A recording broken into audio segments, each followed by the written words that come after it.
Microsoft ওয়ার্ডে একটি লেখাকে হাইলাইট করার জন্য তিন ধরনের কালার ব্যবহার করা হয়। Number 1 font colour, number 2 text highlight colour, number 3 সম্পূর্ণ লাইন কালার। অনেকেই এই তিনটি অপশন নিয়ে কনফিউশনে পড়ে যায়।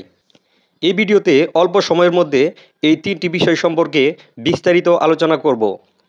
আশা করি সম্পূর্ণ ভিডিওটি দেখার পর এই তিনটি অপশন সম্পর্কে আপনি পরিপূর্ণ একটা ধারণা পেয়ে যাবেন। তাই ভিডিওটি স্কিপ না করে শুরু থেকে শেষ পর্যন্ত দেখুন। আর এই ভিডিওটি দেখার পর আপনার কাছে যদি ভালো লাগে তাহলে লাইক কমেন্ট শেয়ার করে সবাইকে দেখার সুযোগ করে দিবেন। তাহলে চলুন কথা না বাড়িয়ে ভিডিওটি শুরু করছি। এইখানে তিনটি লাইন দেখতে পাচ্ছেন। প্রথম লাইনটিকে সিলেকশন করে নিচ্ছি। এরপর উপর দিকে একটা অপশন দেখতে পাচ্ছেন ফন্ট কালার। ডান দিকে ছোট একটা এরো চিহ্নর মতো দেখা যাচ্ছে, এটার উপর ট্যাপ করবেন।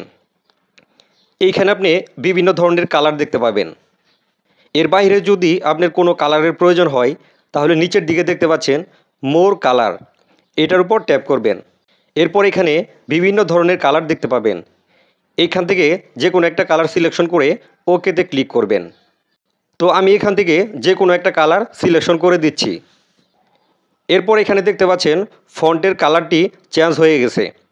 অর্থাৎ আপনি যদি ফন্টের কালার চেঞ্জ করতে চান তাহলে উপর থেকে এই অপশনটি ব্যবহার করবেন।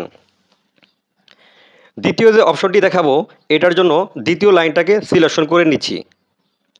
এরপর উপর দিকে দেখতে পাচ্ছেন টেক্সট হাইলাইট কালার।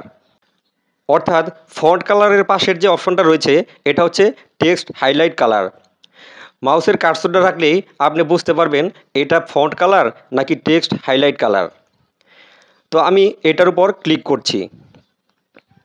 এরপর এখান থেকে যে কোনো একটা কালার সিলেকশন করে দিচ্ছি। এইখানে দেখতে পাচ্ছেন দ্বিতীয় লাইনটি হাইলাইট হয়ে গেছে। অর্থাৎ আপনি যতটুকু অংশ লিখেছেন ততটুকু অংশ হাইলাইট করার জন্য উপর থেকে এই অপশনটি ব্যবহার করতে পারেন।